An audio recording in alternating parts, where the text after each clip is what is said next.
વર્ષના છેલ્લા દિવસે ભારતે બેવડી સિદ્ધિ હાંસલ કરી.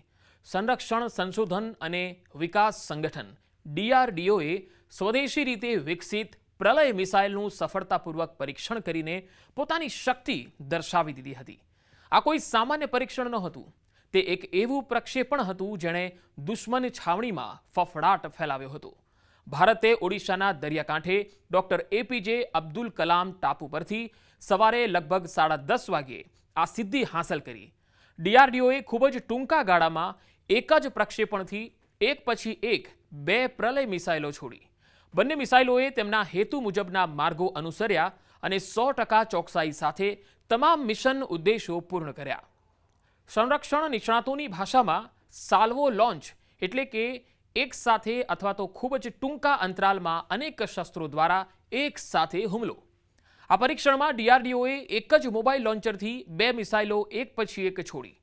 આ ટેકનોલોજી યુદ્ધની પરિસ્થિતિમાં ગેમ ચેન્જર સાબિત થઈ શકે છે. જ્યારે 2 કે તેથી વધુ મિસાઇલો દુશ્મન તરફથી એક સાથે છોડવામાં આવે છે, કાં તો એક જ લક્ષ્ય તરફ અથવા જુદા જુદા લક્ષ્યો તરફ, ત્યારે દુશ્મનની હવાઈ સંરક્ષણ પ્રણાલી માટે તેમને એક સાથે અટકાવવું અશક્ય બની જાય છે. જો દુશ્મન એક મિસાઇલને અટકાવવાનો પ્રયાસ કરે છે તો બીજી મિસાઇલ કબજે કરે છે. આ વિનાશક ડબલ એટેકમાં આંખના પલકારામાં દુશ્મનના બંકરો, એરબેઝ અને વ્યૂહાત્મક સ્થાપનોનો નાશ કરવાની ક્ષમતા છે.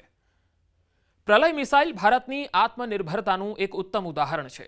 તે સંપૂર્ણપણે સ્વદેશી ટેકનોલોજી પર આધારિત છે.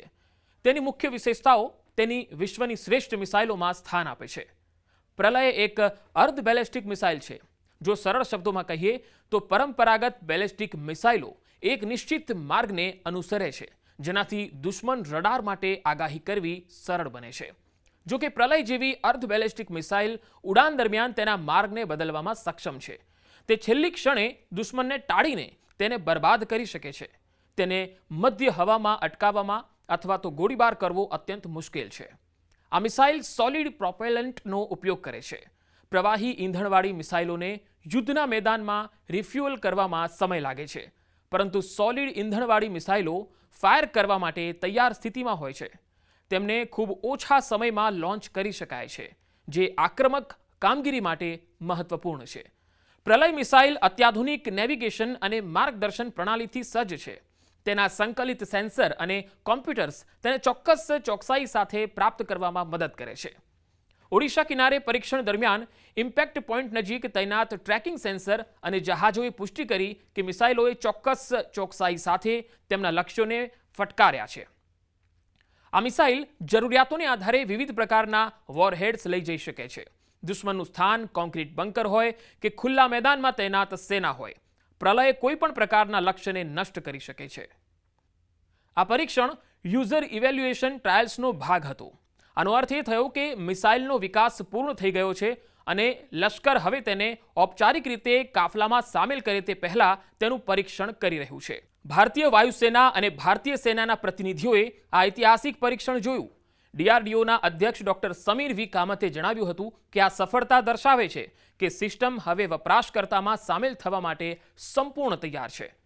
પ્રલયને હૈદરાબાદના રિસર્ચ સેન્ટર ઇમરત દ્વારા વિકસાવવામાં આવ્યું છે.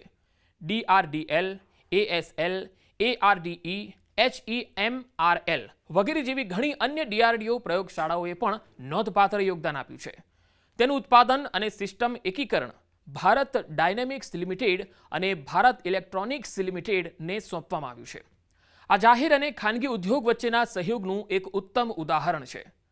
સંરક્ષણ મંત્રી રાજનાથસિંહે આ સિદ્ધિ બદલ DRDO, ભારતીય સેના, વાયુસેના અને ઉદ્યોગને અભિનંદન પાઠવ્યા. તેમણે કહ્યું કે સાલ્વો લોન્ચની સફળતાએ પ્રલય મિસાઇલની વિશ્વસનીયતા સ્થાપિત કરી છે. 31 ડિસેમ્બર 2025ના રોજ થયેલું આ પરીક્ષણ ભારતની સંરક્ષણ નીતિમાં એક મોટો ફેરફાર દર્શાવે છે. ભારત હવે તેની સરહદોનું રક્ષણ કરવા માટે માત્ર રક્ષણાત્મક જ નહીં, પરંતુ આક્રમક અને સચોટ પ્રહાર ક્ષમતાઓ વિકસાવી રહ્યું છે. પ્રલયનું સફળ પ્રક્ષેપણ ચીન અને પાકિસ્તાન જેવા પડોશીઓને સ્પષ્ટ સંદેશ આપે છે કે ભારત તેની સાર્વભૌમત્વનું રક્ષણ કરવા માટે સંપૂર્ણપણે સક્ષમ અને તૈયાર છે. આ મિસાઇલ ટૂંક સમયમાં ભારતીય સેના અને વાયુસેનાના શસ્ત્રાગારમાં મુખ્ય બનશે.